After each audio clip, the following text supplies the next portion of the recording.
और अब खबरों को जानेंगे विस्तार से। सीएम भजनलाल शर्मा राजस्थान के बजट से पहले विभिन्न संस्थाओं से सुझाव लेने में जुटे हुए हैं। इसी के तहत बुधवार को सीएमओ में एनजीओ, सिविल सोसाइटीज और उपभोक्ता मंचों के प्रतिनिधियों के साथ संवाद किया है।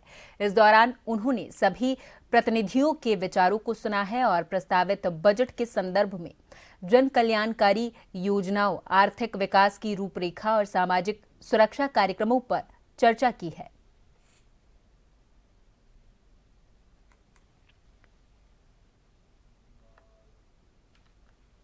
एक तो जो हमारा महत्वपूर्ण सुझाव है वो ये है कि जो प्राथमिक स्वास्थ्य सेवाएं हैं राज्य में, उनको मजबूत करने को लेकर एक विशेष अभियान सरकार चलाए, क्योंकि अभी भी देखने में आया है कि जो प्राथमिक स्वास्थ्य केंद्र हैं, हमारे सब सेंटर, पीएचसीज, वहाँ से जो सुविधाएं मिलनी चाहिए वो सुचारू रूप से लोगों को नहीं मिल पा रही है। और ये सुविधाएं नहीं मिलने की वजह से दो चीज़ें हो रही हैं। एक तो हमारे जो ज़िला अस्पताल हैं और जो मेडिकल कॉलेज हॉस्पिटल्स हैं, वहाँ पर अनावश्यक भीड़ रोगियों की बहुत बढ़ रही है, और दूसरा लोगों को जो निजी स्वास्थ्य सेवा प्रदाता है उनके ऊपर निर्भर होना पड़ रहा है, जिससे उनके आउट ऑफ पॉकेट एक्सपेंडिचर जो है, स्वास्थ्य के ऊपर होने वाला जो खर्च है उनका अपनी जेब से, वो बहुत बढ़ रहा है। तो हमारे सरकार को सुझाव ये है कि जो बजट अनुदान करते हैं, पिछले 3 सालों से लगातार बजट में जितना फंड दिया गया था सारे का सारा लैप्स हो रहा है। उसमें तेजी लाई जाए, बच्चों को बचाया जाए, अवेयरनेस प्रोग्राम चलाए जाए।